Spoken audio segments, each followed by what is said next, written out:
மேஷம், ரிஷபம், மிதுனம் ராசிக்காரர்களுக்கான பலன்கள்.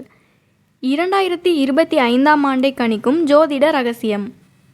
2025ஆம் ஆண்டிற்கான ராசி பலன்களை திருநள்ளாறு அனுஷ்டாங்க சுத்த வாக்கிய கணிதப்படி புதுக்கோட்டை மாவட்டம் விராலிமலையில் 40 வருடங்களுக்கு மேலாக ஜோதிட கணிப்பில் ஈடுபட்டு வரும் சௌ மாரிக்கண்ணன் கணித்து கூறியுள்ளார்.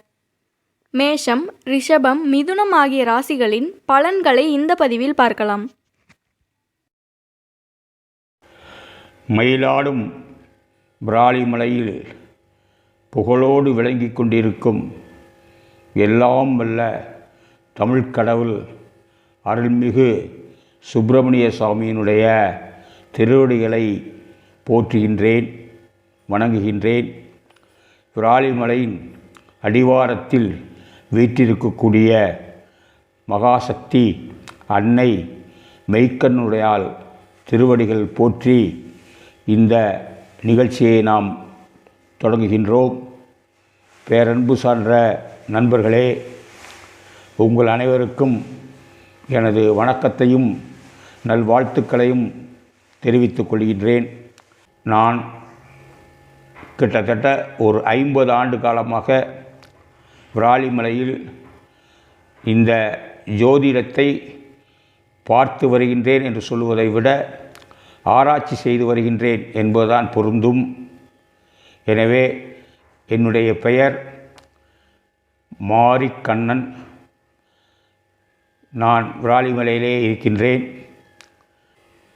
அன்பிற்குரிய நண்பர்களுக்கு ஒரு முக்கியமான செய்தியை சொல்ல விரும்புகின்றேன். இந்த பலன்கள் அனைத்துமே அனுஷ்டாங்க பஞ்சாங்கமான திருநள்ளாறு அனுஷ்டாங்க பஞ்சாங்கமான சுத்த வாக்கிய பஞ்சாங்கத்தின் கணிதத்தில் கணிக்கப்பட்ட பலன்கள் என்பதை நான் மீண்டும் மீண்டும் உங்களிடம் சொல்ல விரும்புகின்றேன். எனவே உங்கள் அனைவரையும் வாழ்த்தி எல்லாம் உள்ள இறைவன் உங்களுக்கு அனைத்து நன்மைகளையும் செய்ய வேண்டும் என்று கூறி நாம் நிகழ்ச்சிக்குள் போக விரும்புகின்றேன். வாருங்கள், உள்ளே நுழைவோம். அவரவர்களுடைய ராசி பலன்களை பார்ப்போம். முதலில் மேஷராசி பலன்கள். எந்நாளும் தைரியத்தையும் ஊக்கத்தையும் விட்டுவிடாத முயற்சி மிக்க மேஷராசி அன்பர்களே, காலம் கை கொடுக்கும் நேரம் இது. பொருளாதாரம் உயர்ந்தாலும் சமமான செலவும் உண்டு என்பதால் தேவையற்ற செலவுகளை தவிர்த்து திட்டமிட்டு வாழ்க்கையை நடத்த வேண்டுகின்றேன். கடன்களை சமாளித்து விடுவீர்கள்.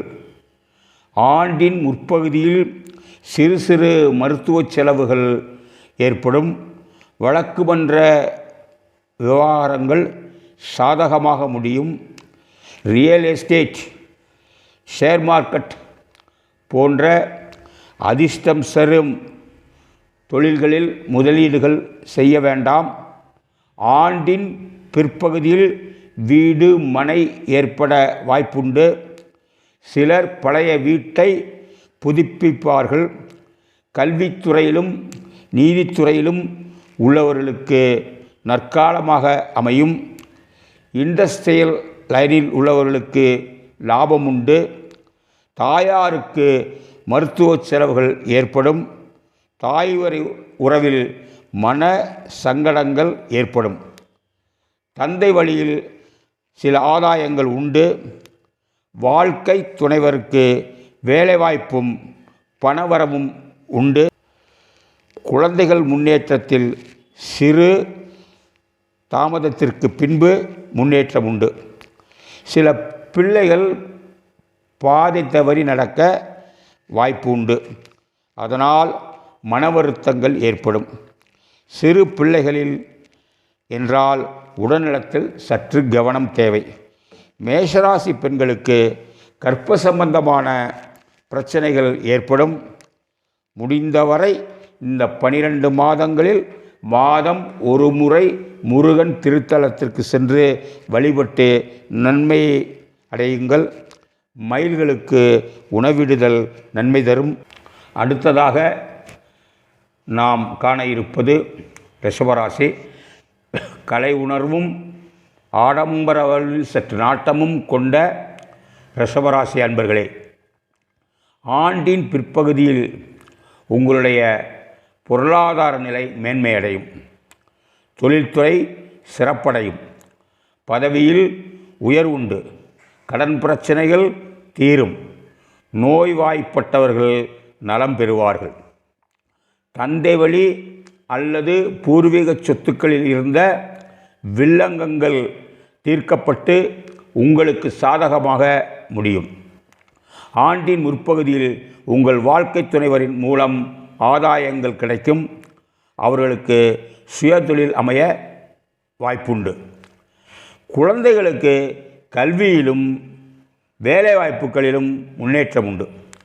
கொடுத்த கடன்களும் திரும்பப் பெற வாய்ப்புண்டு. நீங்கள் வார்த்தைகளை மிகவும் கவனமாக பேச வேண்டும். இல்லையெனில் சில வாய்ப்புகள் கை நழுவி போய்விடும். ஐடி தொழில் சார்ந்தவர்களுக்கும் ஒப்பந்த தொழில் பார்ப்பவர்களுக்கும் லாபம் பெறுவார்கள். ரிஷபராசி அன்பர்களே, பெருமாள் கோயிலுக்கு சென்று வழிபட மேலும் நன்மைகள் ஏற்படும். அனைவரும்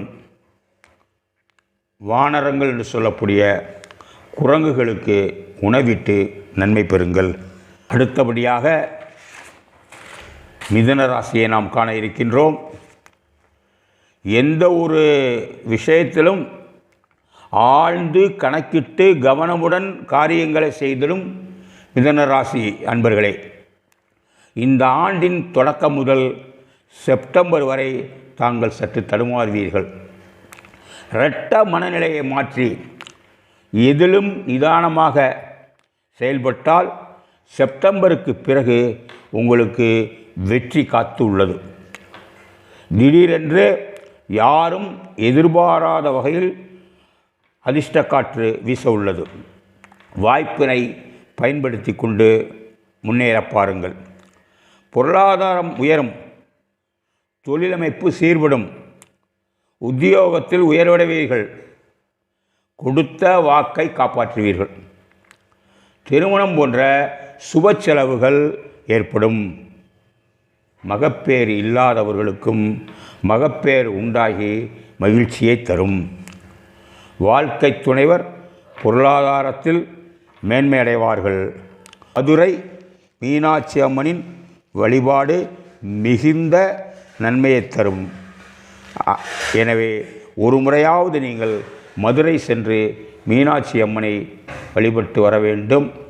சுமங்கலி பெண்களுக்கு குங்குமமும் நாம் ரவிக்கையும் எடுத்து கொடுத்து பயன்பெற வேண்டுகின்றேன்.